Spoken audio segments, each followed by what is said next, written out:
नमस्कार साथियों।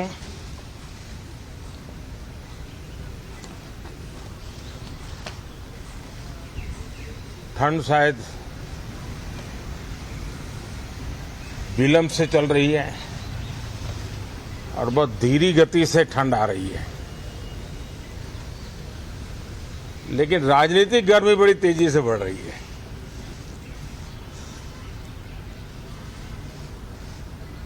कल ही 4 राज्यों के चुनाव नतीजे आए हैं। बहुत ही उत्साहवर्धक परिणाम है। ये उनके लिए उत्साहवर्धक है जो देश के सामान्य मानवी के कल्याण के लिए कमिटेड है, जो देश के उज्जवल भविष्य के लिए समर्पित है,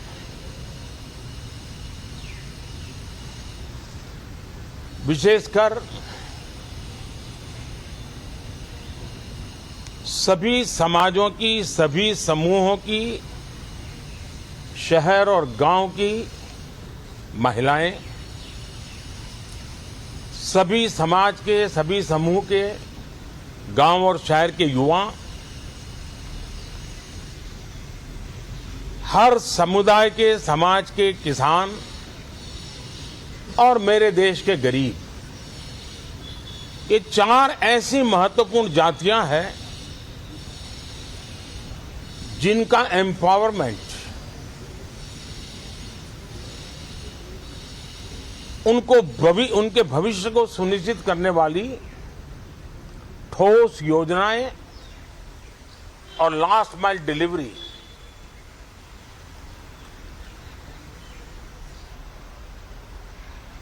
इन उसूलों को लेकर के जो चलते हैं उन्हें भरपूर समर्थन मिलता है। और जब गुड गवर्नेंस होता है, पूर्णतया जनहित के लिए समर्पण होता है, तो एंटी इनकम्बेंसी ये शब्द इरेलेवेंट हो जाता है। और हम लगातार ये देख रहे हैं, कोई इसको प्रो इनकम्बेंसी कहे, कोई इसे गुड गवर्नेंस कहे, कोई इसे ट्रांसपेरेंसी कहे, कोई उसे राष्ट्रहित की, जनहित की ठोस योजनाएं कहें, लेकिन ये लगातार अनुभव आ रहा है। और इतने उत्तम जनादेश के बाद आज हम संसद के इस नए मंदिर में मिल रहे हैं। इस संसद भवन के नए परिसर का उद्घाटन हुआ, तब तो एक छोटा सा सत्र था, ऐतिहासिक निर्णय हुआ था, लेकिन इस बार लंबे समय तक इस सदन में कार्य करने का अवसर मिलेगा। नया सदन है, छोटी मोटी अभी भी शायद व्यवस्थाओं में कुछ कमियां महसूस हो सकती हैं। जब लगातार काम चलेगा, सांसदों और विजिटर्स को भी, मीडिया के लोगों को भी ध्यान में आएगा कि इसको जरा अगर ठीक कर लिया जाए तो अच्छा होगा। और मुझे विश्वास है कि आदरणीय उपराष्ट्रपति जी और आदरणीय स्पीकर महोदय के नेतृत्व में उन चीजों की तरफ पूरी तरह निगरानी है।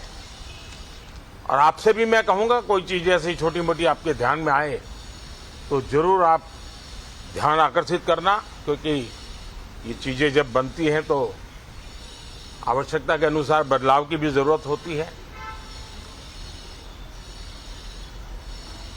देश ने नकारात्मकता को नकारा है। मैं लगातार सत्र के प्रारंभ में विपक्ष के साथियों के साथ हमारा विचार विमर्श होता है, हमारी मेन टीम उनसे चर्चा करती है। मिलकर के भी सबके सहयोग के लिए हम हमेशा प्रार्थना करते हैं, आग्रह करते हैं। इस बार भी इस प्रकार की सारी प्रक्रियाएं कर ली गई हैं और आपके माध्यम से भी मैं सार्वजनिक रूप से हमेशा हमारे सभी सांसदों से आग्रह करता हूं,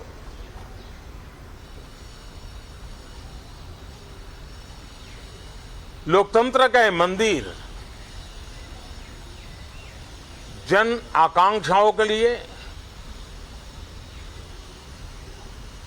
विकसित भारत की नींव को अधिक मजबूत बनाने के लिए बहुत महत्वपूर्ण मंच है। मैं सभी माननीय सांसदों से आग्रह कर रहा हूं कि वो ज्यादा से ज्यादा तैयारी करके आएं,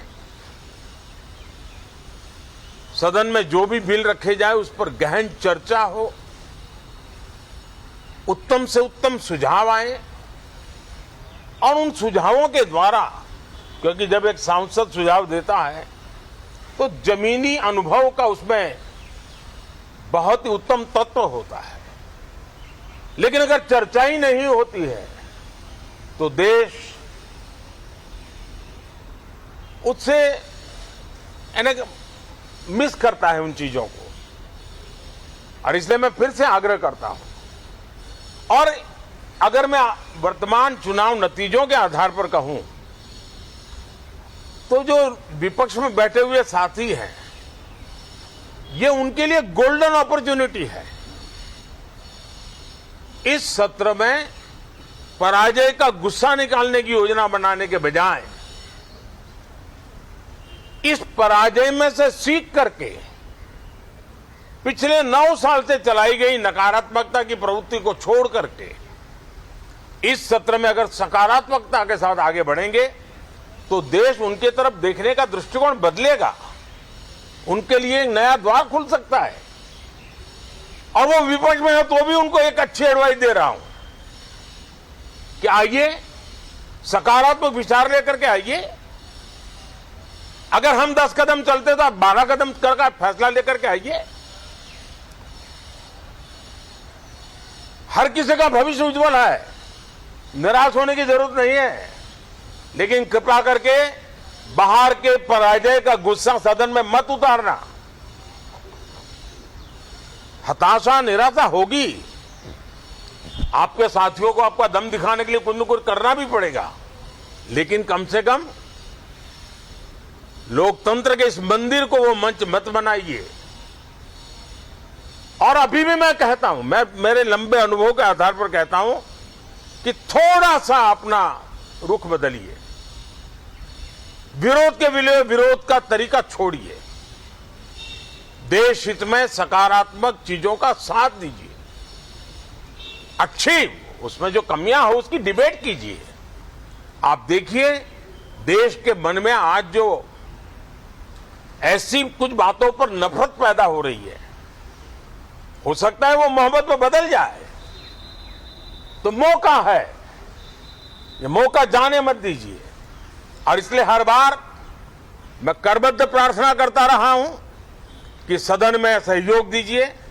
आज मैं राजनीतिक दृष्टिकोण से भी कहना चाहता हूं कि आपका भी भला इसमें है कि आप देश को सकारात्मकता का संदेश दें, आपकी छवि नफरत की और नकारात्मकता की बने, वो लोकतंत्र के लिए अच्छा नहीं है।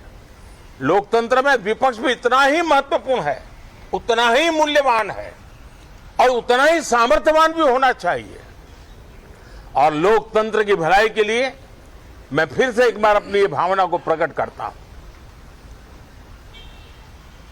2047